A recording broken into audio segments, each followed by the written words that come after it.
Hey guys, Metal Viking 82 here, yet again showing off more of my CD collection.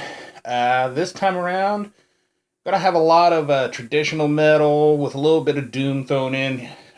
Still got a little bit of that left over in this video, and I think the next one.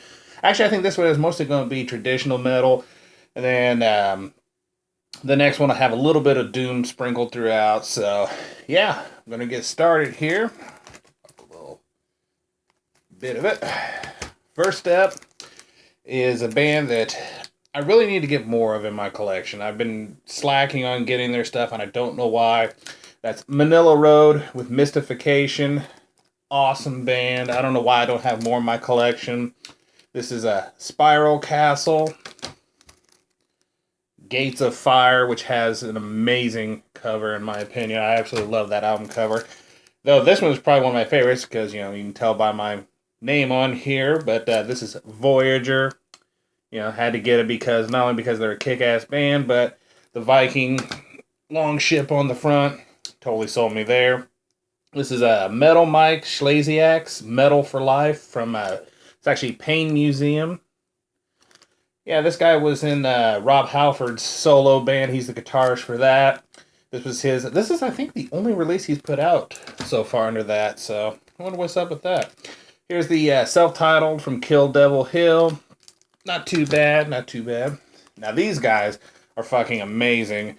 And if they can only get this vocalist to fucking stay in the band. Every time we turn around, he'll make an album with them and then he quits. So I don't know what the deal is. But White Wizard, Over the Top, and Flying Tigers. Both solid albums, in my opinion. Next up, we have Shagrath from Dimmu Borgir. This is his solo project, Chrome Division, Doomsday Rock and Roll. This is Third Round Knockout. And really like the back cover. Can you take a guess why? And the back one of this one's actually pretty good too. I'll show it here in a second. This is Booze, Broads, and Beelzebub. Again, loving that back cover. Next up, we have Cauldron, Chained to the Night.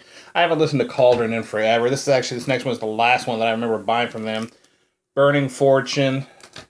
Pretty good band. If I remember right, they formed out of the remains of Goathorn, who were actually a really cool band too. Here we have Wolf, self-titled, original release with the cheesy-ass cover. Then we have The Black Flame.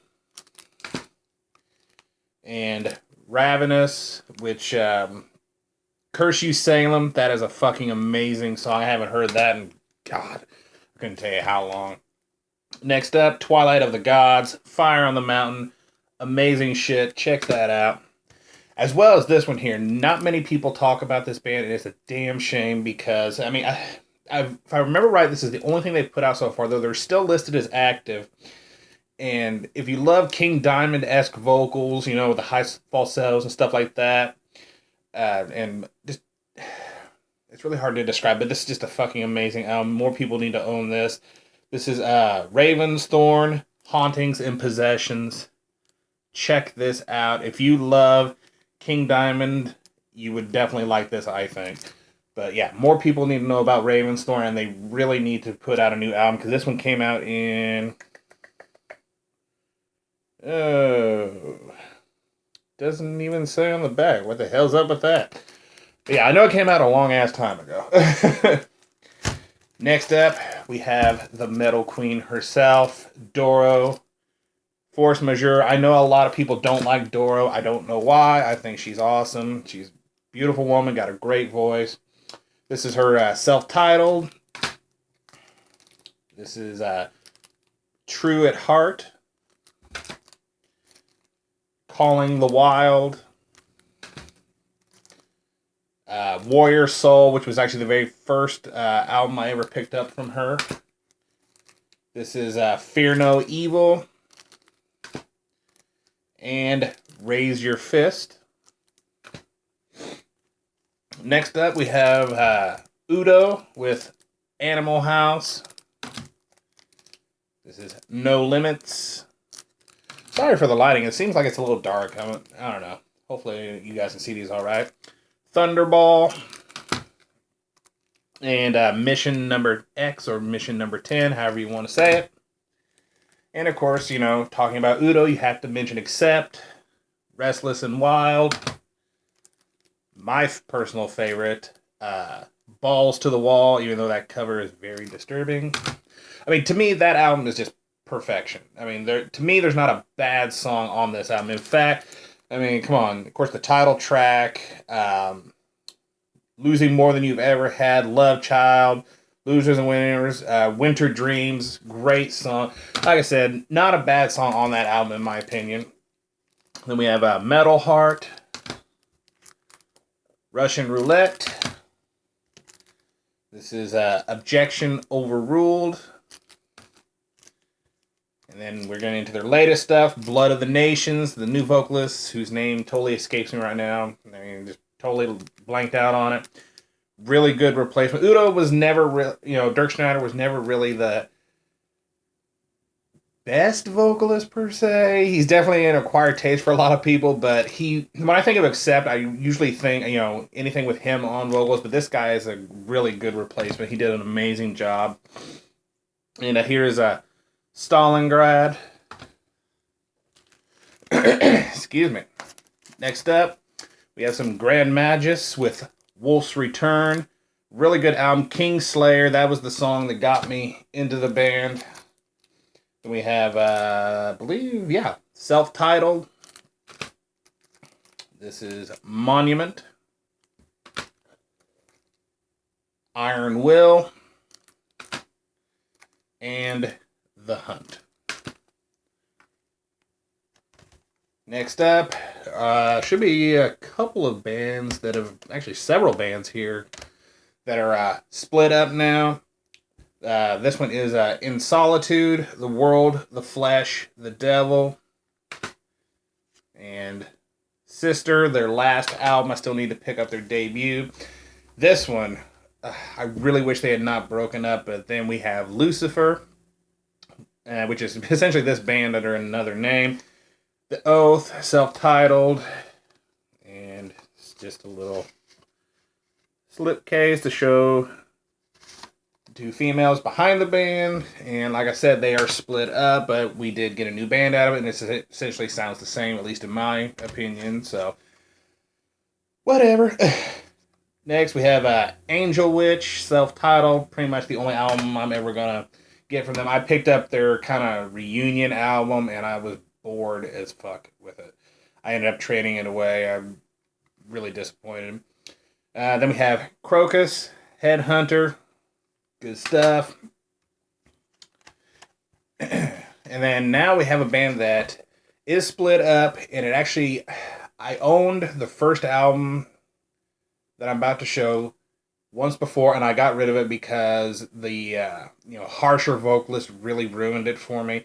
I just couldn't get into his screams. It was just driving me nuts. And Cam Pipes, I didn't care. I loved his vocals, but the other guy was not. I was not having it. But eventually, I got into them more for their I think it's their bass player, their guitarist, I can't remember which, took over on the other vocals. But that's 3 Inches of Blood, Advance and Vanquish, really good band. Fire Up the Blades, and the album that got me back into them finally, Here Waits Thy Doom, and of course their very last one, Long Live Heavy Metal. And we're going to finish off with a band that really needs no introduction, and actually we're going to start out with some solo albums, but this band, this guy there's no need for an introduction.